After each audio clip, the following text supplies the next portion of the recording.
This is Radar for On the Radar Entertainment Blog, coming to another edition of MLB Observations Week 3 of the 2022 Hotstove Offseason Edition. So let's get to some quick things. Basically, the National League, they did an American League, they tendered or non-tendered players to make decisions on the 40-man roster with the Rule 5 draft coming up. So the Reds officially non-tendered Daniel Duarte, Alan Creda, and that was a week ago. Earlier they did Aquino, Solomon, Dowdy, Derek Law, Art Warren, and Jeff Hoffman. And the Braves did the same thing to Brooks Wilson, Alan Rango. After Guillermo Herrera, Jackson Stevens, Silvio Brancho did it, the Giants did it to Mauricio Lavora, Alex Young, and Donovan Walton after doing it to Drew Stortman, Mirs Verlander, Colton Welker, Jarlin Garcia, Dom Nunez, Sam Delphiny, and Jason Vossler. The Pirates non-tender Manny Buevos and Tyler Heineman earlier in the week, and the Diamondbacks did it to Reyes Marona. The Padres did it to Jorge Alfaro, which surprised me because he split a lot of time behind the plate with Austin Nola, which made no sense. They did it with Efrain Contreras. The Cubs did it to Rafael Ortega, along with minor league pitchers Braylon Marquez, Alexander Vizcaino, and Ortega makes sense. Nationals did it to Tommy Romero, but the most interesting thing was Fetty, who started a lot of games for them in his career and relieved a lot of games. That's a lot of innings there. And Luke Voit, he was the only Major League real player they got back in the Juan Soto trade. That dude, when healthy, could lead the American League in home runs. I know it was a pandemic year or whatever, but that dude could hit 20, 30 home runs. I don't know why the Nationals just don't want to have any good offensive player. Brewers cut loose Trevor Gott, John Auguste, and Luis Perdomo. All of them pitched a lot of innings for them. Rockies did it to Garrett Hampson, which I don't understand because Glacey's going to be a free agent. You just had Brandon Rogers. I don't know. You don't really have any other middle infielders on this team. Mets did it with Sean Reed-Foley, which obviously makes sense. You don't want to pay him a lot of money. And Dominic Smith made sense because they tried to trade him and they just jerked him around, let him go elsewhere. Dodgers did it to Edwin Rios, who I thought could be a potential replacement for Justin Turner's bat in the lineup. And they did it to Luke Williams as well. And those were the National League ones. And the American League ones where the Mariners did it to Luis Torrens and Brian O'Keefe. I don't get it. Luis Torrens caught a lot of innings for them, and Luke Weaver they just picked up. The White Sox did it to my guy Adam Engel, but I understand he hasn't been healthy. He's not the world's greatest hitter. And Mark Payton just joined the team, and Danny Mendick tore his ACL, and he's going to be out for the year. So those make sense. Guardians did it to Anthony Goes, a converted reliever, and Luke Malley, because you can get a backup catcher anywhere. Angels did it to Jonathan Diaz, Robinson, Sandy, and Nash Walters, which makes sense, but Tuki Toussaint could have started games for them. The Rays did it to Ryan Yarbrough, as I mentioned. That made no sense. If you listen to my podcast or here, that dude eats up a lot of innings. The Blue Jays did it to two of their backup outfielders in Toppy and Zimmer. That makes no sense. They just let Teoscar Hernandez go, and they did it to Vinny Capra as well. And the A's did it to Duelis Guerrero, Jared Cohen, and David McKinnon, but they're not going anywhere. Red Sox did it to French Cordero because, again, there's no point of having him. Yu Chang as well. Astros did it with reliever Josh James. Rangers did it with Nick Snyder. Royals did it to Jake Brentz and Nate Webb, and so that's all the ones that they decided to do that. The players that avoided arbitration were Austin Meadows, which makes sense because the Tigers want to keep him. The Braves want to keep Mike Soroka because when he's healthy, he's good. The Pirates with Andujar because I think of his bat. Padres did it with Jose Castillo. Diamondbacks did it with Cole Sussler, and Cubs did it with Adrian Sampson and Rowan Wick. The Yankees did it with Lou Trevino, who they got at the trade deadline. The Rockies did it with Brent Suter because they just picked him up off waivers, and he's supposed to be a good reliever. Brewers like Matt Bush. Marlins and Dylan Floro. Brewers and Adrian Hauser pitched a lot of innings for them. Phillies and Sam Coonrod. Tigers and Tyler Alexander. Braves, Tyler Matzek, and they agreed to a 2-year deal because they want to keep that guy around. Giants did it with Mike Yastrzemski, and the Yankees did it with Isaiah Kiner-Falefa, who, as I keep telling you, is a catcher masquerading as a shortstop. There's one thing when he played third base and he won a Gold Glove and he figured it out. Like Josh Donaldson, a former catcher, figured out how to play third base really well. But yeah, he is not a shortstop. Now, let's get to the other news in baseball this week. Nationals, that I mentioned, cut Luke Voit and Eric Fetty, which again made no sense. Cardinals cut Alex Reyes. At one point, this guy was one of their best pitching prospects, but their rotation was full, and they said, let's ease him into the major leagues as a reliever, like a lot of teams do. Then he was really good as a closer. Then he got hurt, and he hasn't been healthy. But then they're like, well, before he got hurt, we were thinking about making him a starter again. Well, That's not going to happen. They just non-tendered him. Twins tendered Emilio Pagano because, again, Twins never are good at starting pitching or relieving, developing their own, and he's a veteran reliever. Might as well keep him around. Cubs got Ryan Bannon off waivers, another utility player. The Yankees picked up Junior Fernandez. Tigers got Bly Madras from the Pirates. That's another utility player. As I mentioned, IKF avoided arbitration. Rockies extended Tyler Kinney to a 3-year deal. Zach Rex is staying in the KBO. Dodgers picked up Jake Reed off waivers. And I mentioned the Braves extending Mesa for 2 years. Mets picked up William Woods off waivers. And then I mentioned the Rockies avoiding arbitration of Brent Suter. This one-time starting pitcher for the Brewers has turned into a very good reliever for the Brewers. So the Rockies get themselves a very good pitcher there. Cardinals signed Oscar Mercado and Taylor Motter.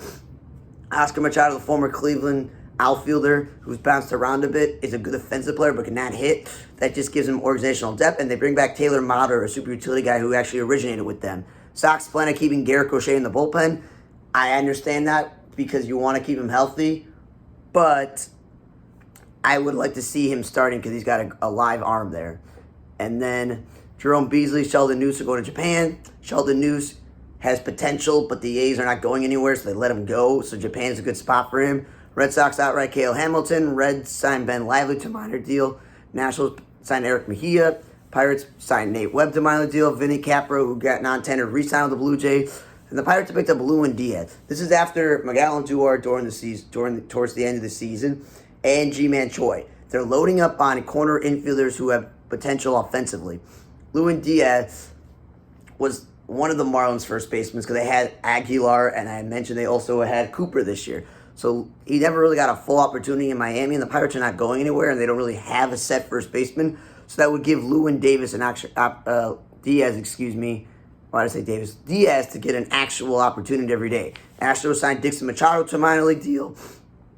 He was just in the minor leagues, and the Giants had a cluster of injuries in the infield. They picked him up this year. That's how he made back to the majors. But the Astros just want some organizational depth there.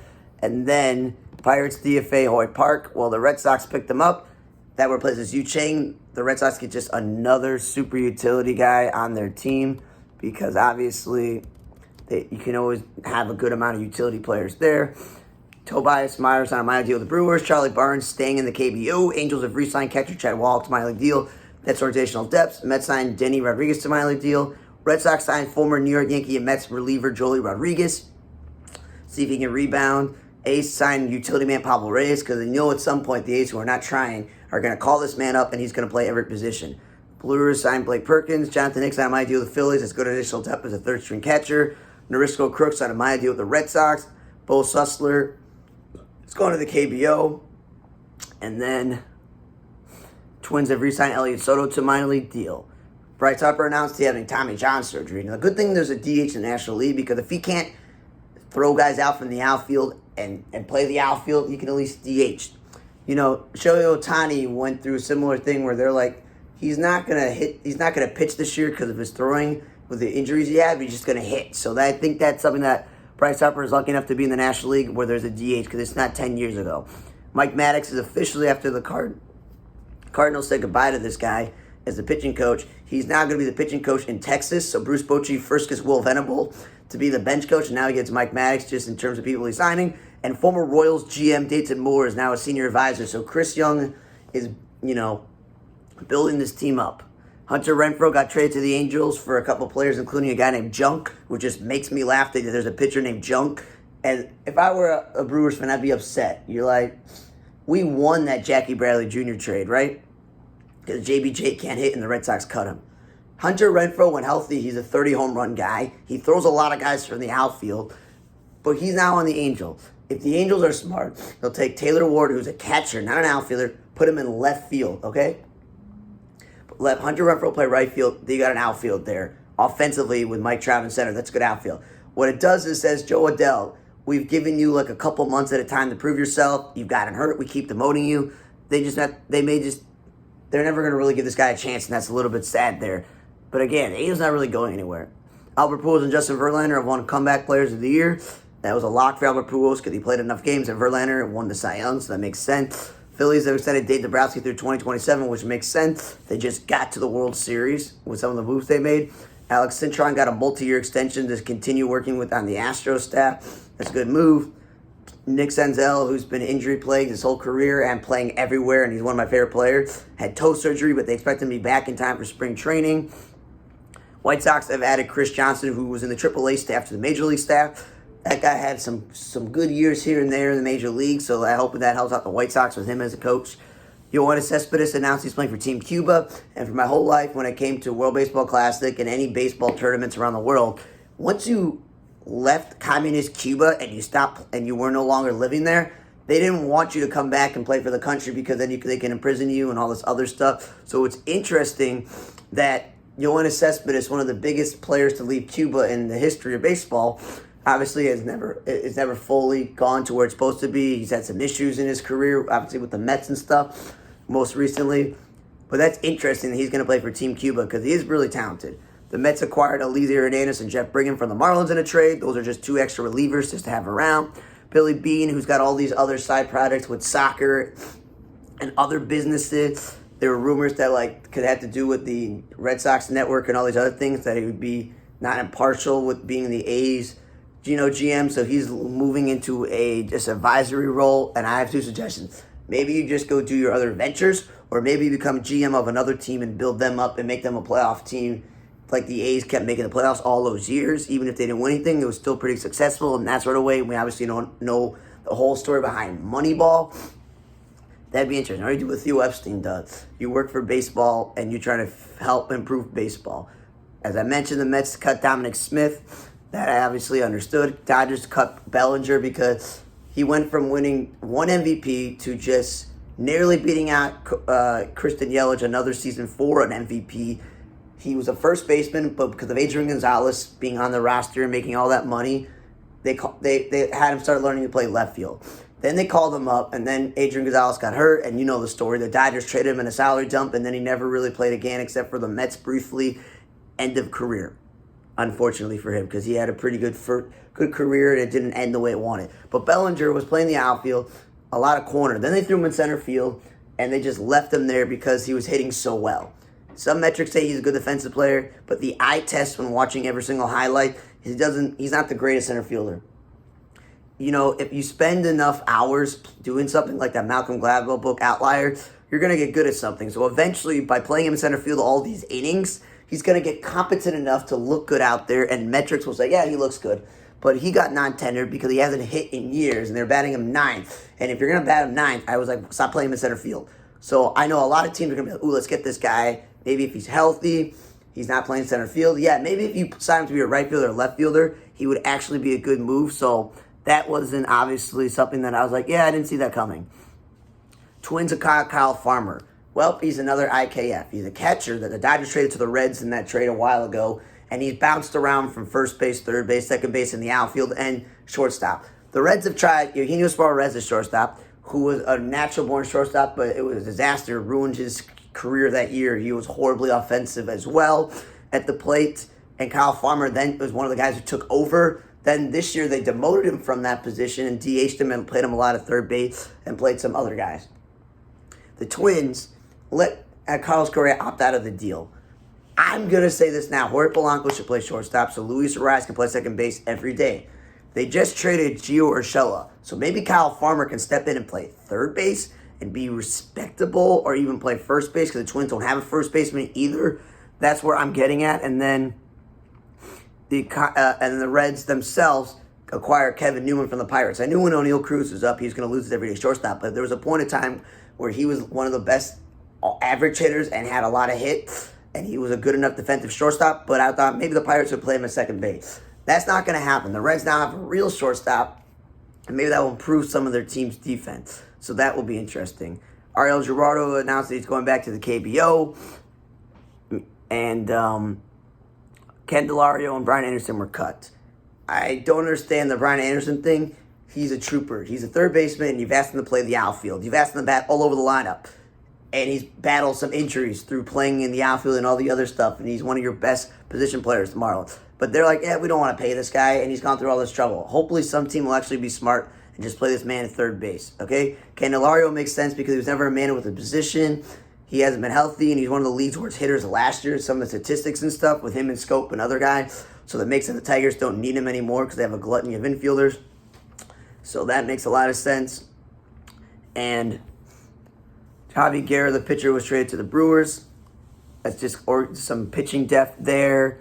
And Gio Urshela, as I mentioned, is no longer on the Twins. He is now on the Angels. I don't understand that because the Angels are paying Anthony Rendon God knows how much money. And Gio Urshela, when he first came up with Cleveland and briefly played with Toronto, he could play some shortstop. Okay? Even the Yankees, when they first initially took Gleyber Torres off shortstop, Gio Urshela was like the first guy they put at shortstop. Like Eugenio Suarez, but not as bad. Just because that was a position you played in the minor leagues and played a little bit in the major league doesn't mean that's the position you're going to play now. So unless the Angels want to have Rendon at third base, Urshela at shortstop, Fletcher second base, that's not the world's greatest infield. So I don't know what they're doing there unless they're just holding on to him as an insurance plan for Rendon or they're going to trade him. That's where I just don't understand it there. That's where it's like, come on, what are you doing? That makes absolutely no sense because, again, you already have a guy there. And the Twins also announced something weird as they announced their new uniform. And we always know that the Twins are, their logo and their uniform is always a T, C for Twin Cities, or M for Minnesota. And it's always like the red, white, and blue logos and stuff. And the interesting thing is they're like, let's have a white jersey with like red cursive script and then the numbers in black or blue. And then they're like, let's have a dark blue one with white letters that say Minnesota. And then the hats are going to say, have M's on there. And then it's red letters on there as well. And then they got like a pinstripe one they want to copy, but it's gray with blue lettering and red number. And then a white one that says Twin Cities in cursive blue letter. And the TC is all white on the hat. It really is just them just taking the red, white, and blue color scheme and changing it up just a bit where it is. Cursive, different lettering. I don't know. It looks like they just did it just to do it. But overall, it doesn't look that much different. Thanks for listening to another edition of MLB Observations Week 3 of the 2022 off-season Hotstove edition. From the Rainer Table Blog, I'm Radar. See you guys next time.